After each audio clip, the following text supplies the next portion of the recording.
ತಲೆದು ನೋವು ನಿಮ್ ಜೊತೆ ಮಾತಾಡೋ ಹಾಗೆ ಮಾಡ್ತು. ಅಷ್ಟು ಬೇಗ ತಪ್ಪಿಸ್ಕೊಂಡು ಹೋಗೋದಕ್ಕೆ ನಾನು ನಿಮ್ಮನ್ನು ಬಿಟ್ಬಿಡ್ತೀನ? ಅವಳ ಸುಂದರವಾದ ಕಣ್ಣನ್ನು ನೋಡೋದಕ್ಕಾಗ್ದೆ ಅವ್ನು ತಡವರಿಸ್ದ. ದೇವಿ ಮಾತಾಡ್ತಾನೇ ಇದ್ಲು. ಒಂದನ್ನ ಅರ್ಥ ಮಾಡ್ಕೊಳ್ಳಿ, ನಿಮ್ಮನ್ನ ಹದಬಸ್ತಲ್ಲಿಟ್ಕೊಳ್ಳೋದು ನಾನೇ. ನನ್ನ ಕೈಯಲ್ಲಿರೋ 5 ಬೆರಳುಗಳು ನಿಮ್ಮನ್ನ ನೋವಿಂದ ಕಟ್ಟು ಹಾಕಿದೆ. ನೀವು ತಪ್ಪಿಸ್ಕೊಳ್ಳೋದಕ್ಕಾಗೋದಿಲ್ಲ. ಯಾವುದೇ ಕಾರಣಕ್ಕೂ ನಾನು ಅದನ್ನು ಮಾಡೋದಿಲ್ಲ.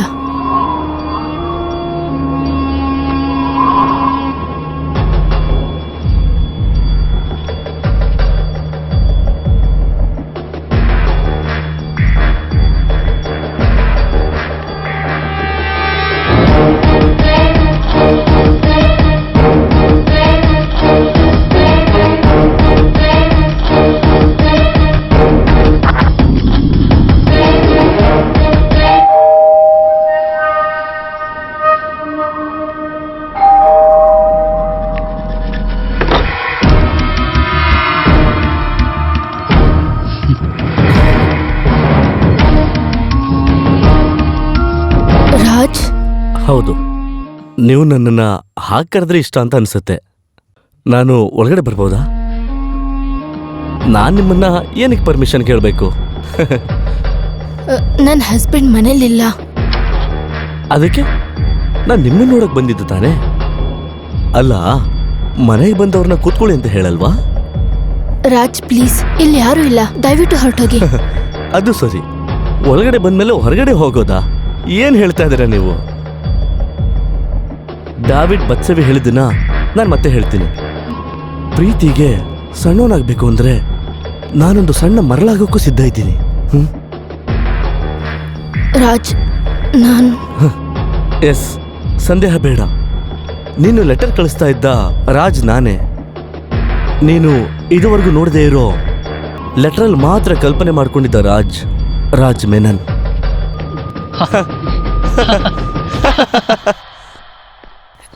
ನಾನು ಒಪ್ಕೋತೀನಿ, ಆದ್ರೆ ಯಾವುದೇ ವಿಷಯ ಇಲ್ಲದೆ ನೀವಿಲ್ಲಿ ಬರಬಾರ್ದಾಗಿತ್ತು. ಇಲ್ಲಿ ಬನ್ನಿ ಅಂತ ನಾನು ಕರೆದ್ನಾ? ಇಲ್ವಲ್ಲ. ಪ್ಲೀಸ್, ನನ್ನ ಹಸ್ಬೆಂಡ್ ಬರೋದ್ರೊಳಗೆ ನೀವಿಲ್ಲಿಂದ ಹೊರಟೋಗಿ ಪ್ಲೀಸ್. ಅಯ್ಯೋ, ಮನೋಜ್ ಬಂದ್ರು. ಹೋಗು ಬಾಗಿಲು ತೆಗಿ. Bhavana, Raj please please please, ಬೇಡ್ಕೊಳ್ಳೋದೇನ್ ಬೇಡ, ಏನೂ ಆಗೋದಿಲ್ಲ. ಭಾವನಾ, ಭಾವನಾ, ಭಾವನಾ ತೆಗಿ. ನೀನು ಯಾರ ಜೊತೆ ಮಾತಾಡ್ತಾ ಇದ್ದೆ? ನಾನಾ? ಅಲ್ಲ, ನೀನು ಯಾರ ಜೊತೆ ಮಾತಾಡ್ತಿರೋ ಹಾಗೆ ಹೊರಗಡೆ ಕೇಳಿಸ್ತಲ್ಲ? ಅದೇನಿಲ್ಲ, ನಾನು ಪುಸ್ತಕ ಓದ್ತಿದ್ದೆ. ಇಷ್ಟೊಂದು ಜೋರಾಗ? ಮನೋಜ್, ನೀವು ಫ್ರೆಶ್ ಆಗಿ ಬನ್ನಿ, ನಾನು ಊಟ ರೆಡಿ ಮಾಡ್ತೀನಿ. ನೀವು ಹೋಗಿ.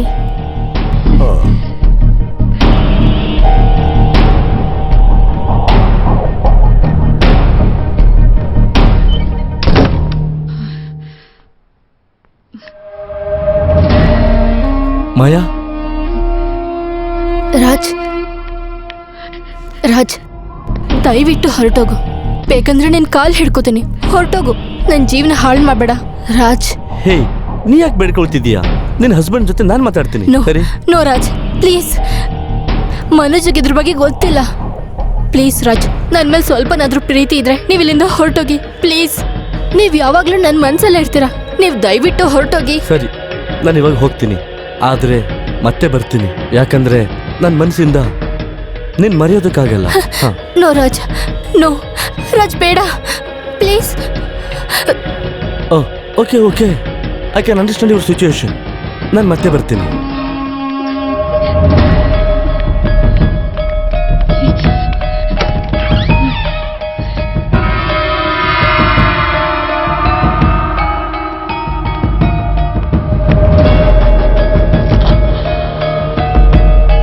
ಬರ್ತೀನಿ.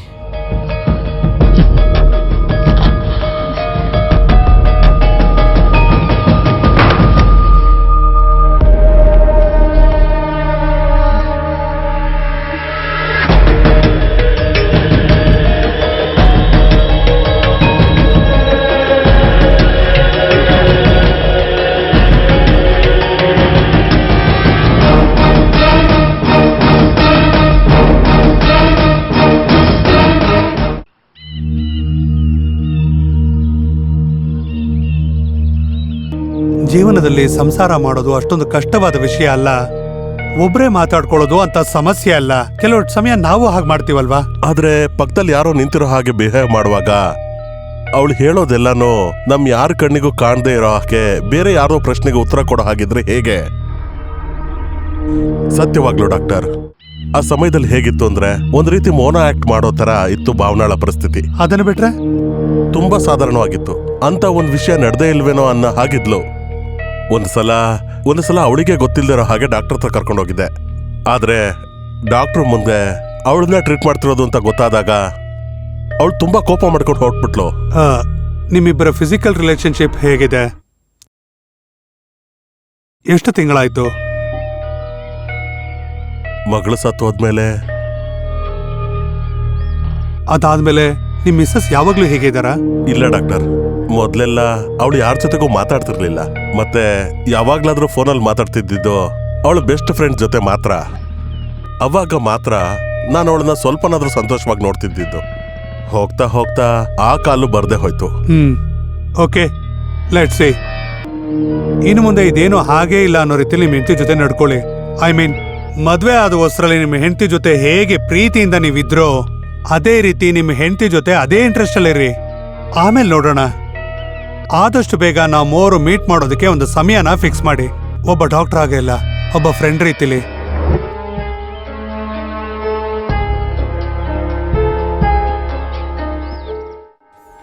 ಇದ್ರಲ್ಲೂ ಇದೆಯಲ್ಲ. ಏನ್ರಿ ನೀವಿನ್ನೂ ಹೋಗಿಲ್ವಾ? ಹೋಗ್ದೇನೆ ಅದು ರೆಸ್ಟ್ ಇಟ್ಕೊಂಡು ಕೂತ್ಕೊಳ್ಳುತ್ತೆ. ಅಲ್ಲಿ ನೋಡು. ಏನ್ ಮಾಡ್ತಾವ್ರ ಅವರು? ನಾನು ಅವಾಗೇ ನೋಡ್ತಾನೆ ಇದೀನಿ. ಓದ್ತಾನೆ ಇದೆಯಲ್ಲ. SSLC ಎಕ್ಸಾಮ್ ಏನಾರು ಬರೀತಿದ್ಯಾ? ಸ್ವಲ್ಪ ಮಾತಾಡದೆ ಇರ್ತೀಯಾ? ಲಿಬಿ ಮಚಾ, ಇದ್ರಲ್ಲಿ 3 ಲೆಟ್ರಲ್ಲಿ ಬಾಲ್ಕನಿ ಅಂತ ಬರ್ತಿದ್ದಾಳೆ. ಹೌದಾ? ಒಂದ್ ಲೈನ್ ಏನಂತ ಇದೆ ಗೊತ್ತಾ? ಮನೇಲಿ ಫ್ರೀ ಆಗಿರೋ ಬದಲು ಹಾಗೆ ಬಾಲ್ಕನಿಗೆ ಹೋಗಿ ಆಕಾಶ ನೋಡ್ತಾ ನಿಂತ್ಕೊಂಡಿದ್ದೆ ಅಂತ ಬರ್ದಿದ್ದಾಳೆ. ಎಂತ ಲೈನು ನೋಡೋ ಮಚ್ಚ. ಅವಾಗ ಫ್ಲಾಟ್ ಅಲ್ಲೆಲ್ಲೋ ಉಳ್ಕೊಂಡಿದ್ದೆ ಅಲ್ವಾ? ಹೌದು. ನೀವ್ ಯಾರ ಬಗ್ಗೆ ಮಾತಾಡ್ತಿರೋದು? ಮಚ್ಚ ಮದ್ವೆ ಆಗೋ ಹುಡುಗಿ ಬಗ್ಗೆ ಮಾತಾಡ್ತಾ ಇದೀವಿ. ಏನಂದೆ? ಅವನು ಹೇಳ್ತಾ ಇರೋದ್ ನಿಜಾನೇ. ಒಂದ್ ಕೊಲೆ ಕೇಸ ಇನ್ನೂ ಮುಗ್ದಿಲ್ಲ, ಅಷ್ಟ್ರಲ್ಲಿ ಇನ್ನೊಂದ್ ಬೇರೆನಾ? ನಿನ್ಗದೇನ್ ರೋಗ ಅನ್ನೋ ಗೊತ್ತಿಲ್ವಲ್ಲ. ಇದು ಮಚ್ಚನ್ನೇ ಹುಡ್ಕೊಂಡ್ ಬಂದಿರೋ ಕೇಸು. ಮಚ್ಚನ್ನ ಪ್ರೀತಿ ಮಾಡ್ತಿರೋ ಹುಡುಗಿ. ಅವಳ ಅಡ್ರೆಸ್ ಇದೆಯಾ ಅದ್ರಲ್ಲಿ? ಇಲ್ಲ. ಮತ್ತ ಅದ್ ಹೆಂಗೆ ಏಮಾರ್ಸ್ದೇ ಇರ್ಬೋದು? ಅದು ಭಯದಲ್ಲಿ ಬರಿದೇ ಇರ್ಬೋದು. ಆ ಅಡ್ರೆಸ್ ಅನ್ನ ಇವರು ಹುಡ್ಕೊಂಡು ಹೋದ್ರೆ ಗಂಡನ ಹತ್ರ ಮಚ್ಚ ಸಿಕ್ಕಾಕೊಳ್ಳಲ್ವಾ? ನೀನ್ ಹೋಗೋ. ಅಯ್ಯೋ ದೇವ್ರೆ, ಹಾಗಾದ್ರೆ ಅದ್ ಸೆಕೆಂಡ್ ಹ್ಯಾಂಡಾ? ಅಯ್ಯೋ, ಇವನು ಅದೇ ತಾನೆ. ರಾಜ ಹೇಳ್ತಾ ಇದೀನಿ ನೋಡು, ಬೇಡ. ದಯವಿಟ್ಟು ನೀನ್ ಯಾರಿಗೂ ಹೇಳದೆ ಇದ್ರೆ ಒಳ್ಳೇದು. ನನ್ಗೇನೋ ಇವನು ಹುಚ್ಚಿಡ್ದಿರ್ಬೇಕು ಅನಿಸ್ತಿದೆ. ನಿಮಗ್ ಗೊತ್ತಾ, ಕೆಲವು ಸಮಯದಲ್ಲಿ ನಾನು ಹುಚ್ಚಿಯಾಗಿ ಕೆಲವು ಸಮಯದಲ್ಲಿ ಹುಷಾರಾಗಿರ್ತೀನಿ. ನಿಜಾನೇ, ಪ್ರೀತಿ ಕೆಲವು ಸಮಯದಲ್ಲಿ ನಮ್ಗೆ ಹಾಗೆ ಬದಲಾಯಿಸುತ್ತೆ.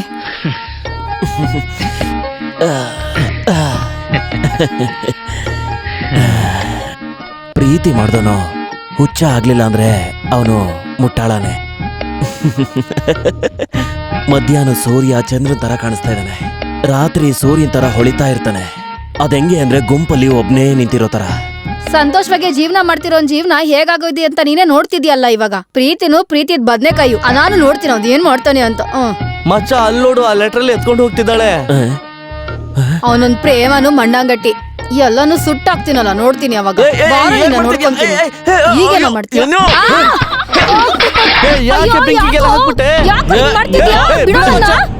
ನೀನ್ ಎದ್ದೋಗಿ ಒಳಗಡೆ ಹೋಗು ಅಂತ ಹೇಳ್ತಾ ಇದೀನಿ ತಾನೆ. ಯಾರ ರಾಜನ್ನ? ಇವನೇನೆ. ನೀನ್ಯಾರು? ಅಯ್ಯೋ, ಹಾಳು ಮಾಡ್ಬಿಟ್ಲೆ ಎಲ್ಲ. ಏನಂತ ಹೇಳು. ಒಂದ್ ಲೆಟರ್ ಇದೆ, ಕೊಡಿಲಿ. ಮಚ್ಚ, ನಿನಗ್ ಬಂದಿರೋ ಲೆಟರ್ ಇದು.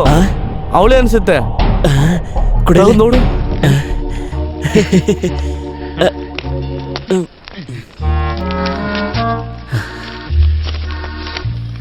ಪ್ರಿಯಾತಿ ಪ್ರಿಯ ರಾಜನಿಗೆ ನನ್ನ ಕ್ಷಮಿಸ್ಬಿಡಿ. ಇದು ನಾನು ನಿಮಗೆ ಬರೇ ಕೊನೆ ಪತ್ರ. ಬೇಜಾನ್ ಸತಿ ನನ್ನ ಗಂಡನ ಹತ್ರ ಕೋಪ ಬಂದಿದೆ ನನಗೆ.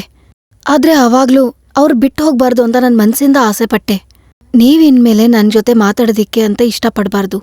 ಗುಡ್ ಬೈ, ಮಾಯಾ.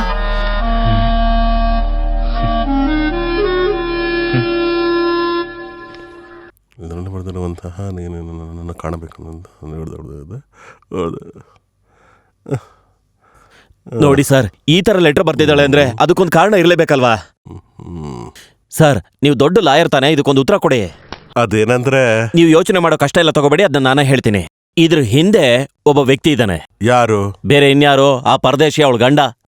ಹಾಗಂತ ಲೆಟರ್ ಇದೆಯಾ? ಅಯ್ಯೋ, ಇದು ಗೊತ್ತಿರೋ ವಿಷಯನೇ ಅಲ್ವಾ ಸರ್. ಇದೆಲ್ಲ ಕಂಡಿಡಿಯೋದಕ್ಕೆ ನನ್ನ ಹತ್ರ ಒಳ್ಳೆ ತಲೆ ಇದೆ. ಪ್ರೀತಿ, ಪ್ರೇಮ, ಪ್ರಣಯ ಅಂತ ಲೆಟ್ರ್ ಬರಿತಾ ಇದ್ದಿ ಹೆಂಗ್ಸು. ಈಗ ಆಗಲ್ಲ, ಗೀಗಲ್ಲ, ಮಣ್ಣು ಮಸಿ ಅಂತ ಬರಿತಾ ಇದ್ರೆ ಇದ್ರ ಹಿಂದೆ ಅವನಲ್ದೇನೆ ಇನ್ಯಾರು ಇರ್ತಾನೆ? ಅವನು ನಾನು ಕೊಂದ್ಬಿಡ್ತೀನಿ ಸರ್. ಆ ಕೇಸ್ನ ನೀವೇ ಹ್ಯಾಂಡ್ಲ್ ಮಾಡ್ಬೇಕು ಸರ್.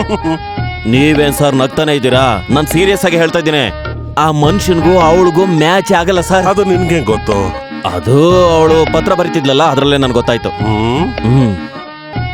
ಆ ಹುಡುಗಿ ಒಳ್ಳೊಳ್ಳೆ ಬುಕ್ಸ್ ಎಲ್ಲ ಓದೋಂತ ಹುಡುಗಿ ಸರ್. ಯಾಕೆ ಅಂದ್ರೆ ಅವಳು ಬರ್ದಿರೋ ಲೆಟರಲ್ಲೆಲ್ಲ ಒಳ್ಳೆ ಕವಿತೆಗಳು ಬರ್ದಂಗ್ ಬರ್ದಿದ್ದಾಳೆ. ಅವಳು ಈ ತರ ಬುದ್ಧಿಶಾಲಿ ಆಗೋದಿಕ್ಕೆ ಕಾರಣ ಅವ್ರ ತಾತ ಅಂತೆ. ಅವರು ಸಾಮಾನ್ಯವಾದ ವ್ಯಕ್ತಿ ಅಲ್ಲ, ತುಂಬಾ ದೊಡ್ಡ ಮನುಷ್ಯ. ಅವರು ಸತ್ತೋಗೋ ಟೈಮಲ್ಲಿ ಆ ಬುಕ್ಸ್ನೆಲ್ಲ ಈ ಹುಡುಗಿ ಕೊಟ್ರಂತೆ. ಅವಳು ಆ ಬುಕ್ಸ್ನೆಲ್ಲ ಇಟ್ಕೊಳ್ಳೋದಿಕ್ಕೆ ಫ್ಲಾಟ್ ನಲ್ಲಿ ಸಪರೇಟ್ ರೂಮ್ನೇ ಇಟ್ಕೊಂಡಿದ್ದಾಳಂತೆ. ಛೇ, ಅವಳು ಗಂಡ ಆಫೀಸು, ರಿಯಲ್ ಎಸ್ಟೇಟ್ ಅಂತ ಅವಳನ್ನ ಟಚ್ಚೇ ಮಾಡಲ್ವಂತೆ. ಹೇಳಿ ಕೇಳಿ ನಾನೊಬ್ಬ ರೌಡಿ ಸಾರ್. ನನ್ನಂತವನ್ ಮೇಲೆ ಅವಳಿಗೆ ಪ್ರೀತಿ ಹುಟ್ಟಿದೆ ಅಂದ್ರೆ ಅವಳ ಗಂಡನ ಮೇಲೆ ಅವಳಿಗೆ ಎಷ್ಟು ಜಿಗುಪ್ಸೆ ಇದೆ ಅಂತ ನೀವೇ ಯೋಚನೆ ಮಾಡಿ ಸರ್. ಅವನಿಗೆ ಅವಳ ಮೇಲೆ ಸ್ವಲ್ಪನೂ ಪ್ರೀತಿನೇ ಇಲ್ಲ. ಅವ್ರಿಗೆ ಇದ್ದದ್ದು ಒಂದೇ ಒಂದ್ ಮಗು ಸಾಯೋದಕ್ಕೂ ಕಾರಣ ಅವನೇ ಸರ್. ನೀನ್ ಹೇಗೆ ಅವಳಿಗೆ ಗೊತ್ತು? ಅದು ಒಂದ್ ಸಸ್ಪೆನ್ಸು, ಅದನ್ನ ಮೀಟ್ ಮಾಡ್ದಾಗ ಹೇಳ್ತೀನಿ ಅಂತ ಹೇಳಿದ್ಲು ಸರ್. ಇಲ್ಲಿವರೆಗೂ ಬರ್ದಿದ್ದ 6 ಲೆಟ್ರಲ್ಲಿ ನಿನ್ನ ಕಂಡ್ರೆ ತುಂಬಾ ಪ್ರೀತಿ ಅಂತ ಹೇಳ್ತಾ ಇದ್ದವಳು ಈ ಲೆಟ್ರಲ್ಲಿ ನೀನ್ ಯಾರು ಗೊತ್ತೇ ಇಲ್ಲ ಅಂತ ಬರ್ದಿದ್ದಾಳೆ ಅಂದ್ರೆ ಇದಕ್ಕೆ ಕಾರಣ ಅವಳ ಗಂಡನೇ ಅಲ್ವಾ ಸರ್? ನಿಮ್ ಹತ್ರ ಒಂದ್ ಮಾತಾಡ್ತೀನಿ ಸರ್. ಅವಳ ಬಗ್ಗೆ ಒಂದೇ ಒಂದ್ ಮಾತಾಡಿದ್ರು ಅವನ್ನ ನಾನು ಕೊಲೆ ಮಾಡಿ ಅವಳನ್ನ ನಾನು ಮದ್ವೆ ಆಗ್ತೀನಿ. ಅವಳಿಗೋಸ್ಕರ ನಾನು ಒಳ್ಳೆ ಮನುಷ್ಯ ಆಗಿದ್ದೀನಿ ಸರ್. ಇನ್ಮೇಲೆ ಈ ತರ ಎಲ್ಲ ಮಾಡಲ್ಲ ಸರ್. ಅಲ್ಲಿ ತನಕ ಈ ಲೆಟರ್ ನನ್ನ ಹತ್ರ ಇದ್ರೆ ನಿಂಗೇನು ತೊಂದರೆ ಇಲ್ವಲ್ಲ? ಅಯ್ಯೋ ಕೊಡಿ ಸರ್, ನನ್ಗಿರೋ ಒಂದೇ ಒಂದ್ ಆಧಾರ ಅಂದ್ರೆ ಈ ಲೆಟ್ರೆ. ಮಿಕ್ಕಿದ ಲೆಟ್ರನ್ನೆಲ್ಲ ನಾನು ತಗ್ಗಿ ಸುಟ್ಟಾಕ್ಬಿಟ್ಲು. ಕೊಡಿ ಸರ್. ನಾನು ನಿನ್ನ ವಕೀಲ ಅಲ್ವಾ? ಹೆದರ್ಕೋಬೇಡ. ಅಯ್ಯೋ ಕೊಡಿ ಸರ್, ಕೊಡಿ. ನೀನ್ ನಾಳೆ ಬೆಳಗ್ಗೆ ಆಫೀಸಿಗೆ ಬಾ, ಅವಾಗ ನಾವು ಈ ಪತ್ರಕ್ಕೊಂದು ಪರಿಹಾರ ಹುಡ್ಕೋಣ. ನಿಜವಾಗ್ಲೂ ಸರ್? ನಿಜವಾಗ್ಲು. ಹೋಗು ಹೋಗು. ಸರಿ ಸರ್.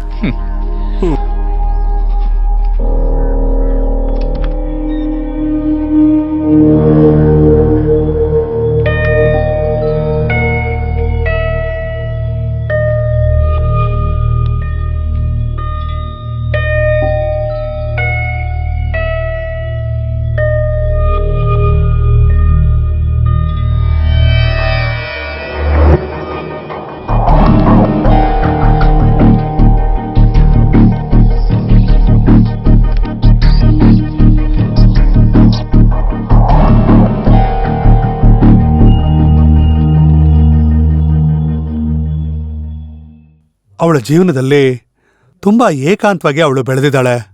ಪುಸ್ತಕಗಳೇ ಅವಳ ಕಲ್ಪನೆನ ಹೆಚ್ಚಿದೆ. ಅದು ಅಲ್ಲದೆ ನಿಮ್ಮ ಮಗುವಿನ ಸಾವು, ಅದಕ್ಕೆ ನೀನೇ ಕಾರಣ ಅನ್ನೋ ಅವಳ ಕಲ್ಪನೆ. ಇದೇ ರೀತಿ ಹಲವಾರು ಕಾರಣಗಳಿಗೆ ನಿಮ್ಮ ಹೆಂಡತಿ ತೊಂದರೆನ ಅನುಭವಿಸ್ತಾ ಇದ್ದಾಳೆ. ಆದ್ರೆ ಇದು ಒಂದೇ ದಿನದಲ್ಲಿ ವಾಸಿ ಆಗತ್ತೆ ಅಂತಲ್ಲ, ಇದಕ್ಕೆ ತುಂಬಾ ಸಮಯನೇ ಹಿಡಿಯುತ್ತೆ. ಅಂತ ಚೇಂಜಸ್ ನಿಮಗೇನು ಕಾಣಿಸ್ಲಿಲ್ಲ ಅಂತಂದ್ರೆ ನಾನ್ ತಾನಿಗೇನ್ ಹೇಳಿ? ಅವಳು ಯಾವಾಗ್ಲೂ ಅವಳದೇ ಆದಂತಹ ಒಂದು ಲೋಕದಲ್ಲಿ ಬದುಕ್ತಾ ಇದ್ದು ಡಾಕ್ಟರ್. ಅವಳಿಗೆ ಅದೇ ಸಂತೋಷ ಅನ್ಕೊಂಡು ಅದಾಗೆ ಇದ್ಬಿಡ್ಲಿ ಅಂತ ಬಿಟ್ಬಿಟ್ಟೆ ಡಾಕ್ಟರ್. ಪ್ರತಿಯೊಬ್ಬರಿಗೂ ಅವರದೇ ಆದ ಪ್ರಪಂಚ ಇರುತ್ತೆ ಅಂತ ನೀವು ತಿಳ್ಕೋಬೇಕು. ಅದನ್ನ ಅರ್ಥ ಮಾಡ್ಕೊಂಡು ನೀವು ಶೇರ್ ಮಾಡ್ಕೊಂಡಾಗ್ಲೇ ಒಂದು ಸಂಬಂಧ ಒಳ್ಳೆ ರೀತಿಲಿ ಬದುಕಕ್ಕೆ ಸಾಧ್ಯ ಆಗೋದು. ನೀವ್ ಹೇಳ್ತಾ ಇದ್ದೀರಾ ಅವಳು ಯಾರು ಇಲ್ದಿರೋ ಒಬ್ಬ ವ್ಯಕ್ತಿ ಜೊತೆ ಮಾತಾಡ್ತಾ ಇದ್ದಾಳೆ ಅಂತ. ಆದ್ರೆ ಅವಳ ಮನ್ಸಲ್ಲಿ ಒಬ್ಬ ವ್ಯಕ್ತಿ ಅವಳ ಮುಂದೆನೆ ನಿಂತಿದ್ದಾನೆ. ಅಂದ್ರೆ ಅದನ್ನ ವಿಜುವಲ್ ಹ್ಯಾಲೋಸಿನೇಷನ್ ಅಂತೀವಿ. ಈ ರೀತಿಯ ತುಂಬಾ ಪೇಷಂಟ್ಸ್ ಗಳನ್ನ ನನ್ನ ಜೀವನದಲ್ಲಿ ನೋಡಿದೀನಿ. ಅಂದ್ರೆ ಅವರದೇ ಆದ ಒಂದು ಪ್ರಪಂಚನ ಅವರು ಸೃಷ್ಟಿಸ್ಕೊಂಡಿರ್ತಾರೆ. ಅವರು ಆ ಪಾತ್ರದ ಜೊತೆ ಮಾತಾಡ್ತಾರೆ. ಹಾಗಾದ್ರೆ ಅವಳು ರಾಜನ್ಗೋಸ್ಕರ ಬರ್ದಿರೋ ಪತ್ರಗಳು? ಅವಳ ಮನಸ್ಸಿನಲ್ಲಿ ಇರೋ ಇಮ್ಯಾಜಿನರಿ ಪಾತ್ರಕ್ಕೆ ಅವಳೇ ಕೊಟ್ಟಿರ್ತಕ್ಕಂಥ ಒಂದು ಹೆಸರು ರಾಜನ್ ಅಂತ. ಅವಳಿಗೆ ನಿಮ್ಮೇಲಿರ್ತಕ್ಕಂಥ ದ್ವೇಷ ಮತ್ತೆ ನಿಮ್ಗೇನಾದ್ರೂ ಇಲ್ಲೀಗಲ್ ಅಫೇರ್ ಇರ್ಬೋದು ಅನ್ನೋ ಕಾರಣಕ್ಕೆ ಅವಳು ಈ ರೀತಿ ಬಿಹೇವ್ ಮಾಡೋದಕ್ಕೆ ಸಾಧ್ಯ ಆಗ್ತಾ ಇದೆ. ಇದಕ್ಕೆ ಸರಿಯಾದ ಪರಿಹಾರನ ನಾನು ಕಂಡುಹಿಡಿಬೇಕು ಅಂದ್ರೆ ನಾನು ಭಾವನಾ ಜೊತೆ ಒಂದು ಸಲ ಮಾತಾಡ್ಬೇಕಾಗತ್ತೆ. ಒಂದ್ ವೇಳೆ ಅವಳು ಕಲ್ಪನೆಯ ಪಾತ್ರ ಜೊತೆ ಮಾತಾಡ್ತಾ ಇದ್ದಾಳೆ ಅಂತಂದ್ರೆ ನೀವು ಕೇಳಬೇಕು ಆ ವ್ಯಕ್ತಿ ಮನೆಗೆ ಯಾಕೆ ಬಂದಿದ್ದಾನೆ ಅಂತ. ಆಗ ನೋಡೋಣ ಅವಳು ಹೇಗೆ ರಿಯಾಕ್ಟ್ ಮಾಡ್ತಾಳೆ ಅಂತ.